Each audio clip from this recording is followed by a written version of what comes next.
শ্লোক নম্বর 10। হরে কৃষ্ণ। তেষাং সতত যুক্তানাং ভজতাং প্রীতিপূর্বকং দদামি বুদ্ধিযোগং তং যেন মামুপাযন্তি তে। তেষাং সতত যুক্তানাং ভজতাং প্রীতিপূর্বকং দদামি বুদ্ধিযোগং তং যেন মামুপাযন্তি তে। সকলে আমার সঙ্গে এবার বলার চেষ্টা করুন। তেষাং সতত যুক্তানাং ভজতাং প্রীতিপূর্বকং দদামি বুদ্ধিযোগং তং যেন মামুপাযন্তি তে। তেষাং কথার অর্থ তাদের সতত যুক্তানাম নিত্যযুক্ত ভজতাম ভক্তিযুক্ত সেবাপরায়ণ হই প্রীতিপূর্বক দদামি দান করি বুদ্ধিযোগম বুদ্ধিযোগ তম সেই যেন যার দ্বারা মাম আমাকে উপজান্তি প্রাপ্ত হন তে তারা। বাংলা অনুবাদ। যারা ভক্তিযুক্ত হয়ে পড়ে, যারা ভক্তিযুক্ত হয়ে সকলে বলুন, যারা ভক্তিযুক্ত হয়ে প্রীতিপূর্বক আমার সেবায় নিত্য যুক্ত থাকেন, আমি তাদের শুদ্ধ জ্ঞান জনিত বুদ্ধিযোগ দান করি, যার দ্বারা তারা আমার কাছে ফিরে আসতে পারে।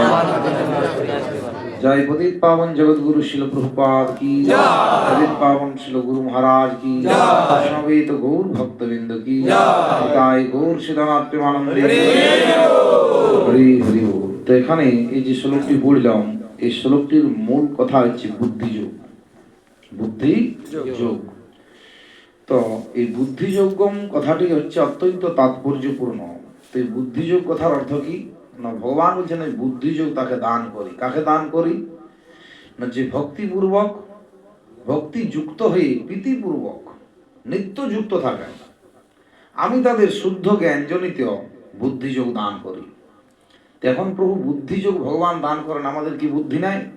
কার কার বুদ্ধি নেই? কে হাত তুলে বলবেন? সকলেরই বুদ্ধি আছে। বুদ্ধির প্রভাবে তো আমরা কাজ করছি, কোনো না কোনো কাজ করছি। তো সেই যে বুদ্ধি আমাদের আছে, তো সেই বুদ্ধিটা কি বুদ্ধি নয়? ভগবানের সামনে যখন অর্জুন উপস্থিত ছিলেন, ভগবান অর্জুনকে বলছেন, হে অর্জুন, তাদেরকে আমি বুদ্ধি দান করি। তো অর্জুনের কি বুদ্ধি নাই? বহু। অর্জুন যুদ্ধক্ষেত্রে গেছেন, অর্জুন হচ্ছেন মহাবীর। অর্জুনের কি নাম আছে? কিরীটি আছে, গুড়াকেশ আছে, ধনঞ্জয় আছে, সব্যসাচী আছে। তাহলে অর্জুনের এত নাম আছে, ভগবানের মতন অর্জুনেরও গোটা 10 নাম আছে। তো সেই 10টা যে নাম আছে অর্জুনের মধ্যে মহৎ মহৎ গুণ আছে 10টা নামের মধ্যে। এমন নয় যে 10টা নাম শুধুই দেওয়া হয়েছে, তার মধ্যে 10টা গুণ আছে বিশেষ রকমের, যার জন্য তাকে 10 নামে অভিহিত করা হচ্ছে। তাহলে এত কিছু অর্জুনের থাকার পরও ভগবান তার সামনে বলছে আমি বুদ্ধিযোগ দান করি। তো কেন বুদ্ধি দিচ্ছেন ভগবান অর্জুনকে? বহু কে বলতে পারবেন? বুদ্ধি তো আমাদের সকলেরই আছে। বুদ্ধির প্রভাবে আমি মাস্টার, বুদ্ধির প্রভাবে আমি ডাক্তার, বুদ্ধির প্রভাবে আমি ইঞ্জিনিয়ার, আমি বুদ্ধির প্রভাবে আমি ব্যবসায়ী, বুদ্ধির প্রভাবে আমি অনেক কিছু আছি। তাহলে এত কিছু বুদ্ধি থাকার পর আর কি বুদ্ধির প্রয়োজন আছে? আছে কি কোনো বুদ্ধির প্রয়োজন? আমরা মাস্টার আছি, ডাক্তার আছি, তাহলে আর কি বুদ্ধির প্রয়োজন আছে বাবু? তো ভগবান বলছেন, যিনি ভক্তি যুক্ত হয়ে প্রীতিপূর্বকম, প্রীতি কথার অর্থ কি? ভালোবাসার সহিত। ভক্তিযুক্ত হওয়ার কথা অর্থ কি? ভক্তি কথার অর্থ কি? ভগবানের কাছে শরণাপন্ন হওয়া। ভক্তি কথার অর্থ এরকম নয় যে আমি পূজা বসা দিচ্ছি, বা আমি কোনো অনুষ্ঠান করাচ্ছি, বা আমি কোনো কিছু নিজের মতো করে কিছু কাজ করছি ভগবানের যে, সেইটা ভক্তি নয়। ভক্তিযুক্ত হচ্ছে ভগবানের কাছে শরণাপন্ন হওয়া। আচ্ছা, শরণাপন্ন হওয়ার কথার অর্থ কি? শরণাপন্ন কথা হওয়ার অর্থ হচ্ছে যে ভগবানের নির্দেশ মতো আমাকে চলা। একটা বালক যখন মাস্টারের শরণাপন্ন হয়, মাস্টার তাকে নির্দেশ দেয় স্কুলে যে আগামীকাল স্কুল ছুটি আছে, অমুক দিনে 4টার সময় ক্লাস হবে, অমুক দিনে ওই সিলেবাসটা পড়ানো হবে। এখন ওই বাচ্চাটা যদি বলে আমি মাস্টারের শরণাপন্ন, আর যদি বলে না আমি নিজের ইচ্ছা মতো একটা সিলেবাসের বই নিয়ে যাবো, আমি নিজের ইচ্ছা মতো 10টার স্কুল 12টায় যাবো, হবে তো? তাহলে তার মানে সে বাচ্চাটা শরণাপন্ন নয়, সে বাচ্চাটা সে মতো বুদ্ধি নাই তার। তাহলে তদ্রূপ ভগবান আমাদেরকেও কিছু নির্দেশ দিয়েছেন, যে নির্দেশটা আমি পালন করছি না, যার জন্য ভগবান পুনরায় আমাদেরকে বলছেন সেই জ্ঞানটার প্রয়োজন আছে। তাহলে এই জগতে সকলেই জ্ঞানী ব্যক্তি, এত জ্ঞান আছে, তা সত্ত্বেও আমাদের জ্ঞানের কেন প্রয়োজন আছে? ভগবান কি বলছেন ভালো করে বোঝার চেষ্টা করুন। ভক্তি যুক্ত হয়ে প্রীতিপূর্বকম আমার সেবায় নিরন্তর যুক্ত থাকি। ভক্তি যুক্ত হয়ে প্রীতিপূর্বকম নিরন্তর আমার সেবায় যুক্ত থাকে। নিরন্তর কথার অর্থ কি প্রভু? সব সময়, প্রতি মুহূর্তে, না অন্তর। নিরন্তর কথার অর্থ কি? না অন্তর। যেমন কোনো অন্তর না থাকে ভগবানকে ডাকার জন্য। তাহলে সেই ভক্তি যুক্ত হয়ে প্রীতিপূর্বক হয়ে পড়ে নিরন্তর যিনি আমার সেবায় যুক্ত থাকেন, তাদের আমি শুদ্ধ জ্ঞান জনিত। শুদ্ধ জ্ঞান কথার অর্থ কি? কে বলতে পারেন এই ওয়ার্ডটা? এখন আমরা তো অনেকদিন ধরে নামটা যুক্ত আছি প্রভুর। আমি যদি জিজ্ঞেস করি, ভগবান এখানে বলছেন শুদ্ধ জ্ঞান জনিত বুদ্ধি যোগ দান করি। আমি শুদ্ধ জ্ঞান জনিত বুদ্ধি যোগ দান করি। এখন আমাদের সকলের বুদ্ধি আছে, আমাদের জ্ঞান আছে, তাহলে ভগবানকে আর জ্ঞান দেওয়ার কি প্রয়োজন আছে? এই জ্ঞান নিয়ে পরে আপনি কি করবেন? এই জ্ঞান আপনার কি কাজে লাগবে? কে বলবেন প্রভু? একজন আমাদের মধ্যে যদি বলেন। শুদ্ধ জ্ঞান মানে নিজেকে কিভাবে ভগবানের এতে যাওয়া যায়, ভগবানের কাছে যাওয়া যায়, সেটি যে শুদ্ধ জ্ঞান। আর এটি জড়জাগতিক জ্ঞান। আচ্ছা, আপনি বললেন আপনি এই জ্ঞান নিয়ে ভগবানের সেবা করা। আর কেউ কিছু? ভগবান এই জ্ঞান কি জন্য দিচ্ছেন বিশেষভাবে আমাদেরকে? আমরা সকলেই তো জ্ঞানী, কি প্রয়োজন আছে আমাদের জ্ঞান নেওয়ার? এবং শ্রদ্ধার সহিত ভগবানের। তো কি আপনি জ্ঞান নিয়ে কি করবেন? আপনার তো জ্ঞান আছে, আপনি আরো জ্ঞান দিলেন, কি করবেন সেই জ্ঞান নিয়ে? এই জ্ঞান নিয়ে পর আপনি কর্মজীবন আছেন, ওই জ্ঞান নিয়ে আপনি কি কাজে লাগান? আধ্যাত্মিক জ্ঞানটা চাই দরকার। আধ্যাত্মিক জ্ঞান উত্তর ঠিক হচ্ছে না প্রভু, কেননা আমরা ঠিক মতো হবে শুনিনি। জ্ঞান নিয়ে মুক্তি লাভ করতে পারে এই প্রভু এতক্ষণ প্রভু একটি কথা বলেছেন। ভগবান তো বলছেন, আমি পড়ছি তারপরের লাইনে ভগবান বলছেন যার দ্বারা তারা আমার কাছে ফিরে আসতে পারে। তাহলে ভগবানের কাছে আপনি ফিরে যাবেন কিসের জন্য? ভগবান তো বলতে পারেন যে জ্ঞান নিয়ে পরে আমার কাছে আসার কি প্রয়োজন আছে? স্বর্গলোকে যাও, সেখানে অ্যাশ করবি, ভালো হবে।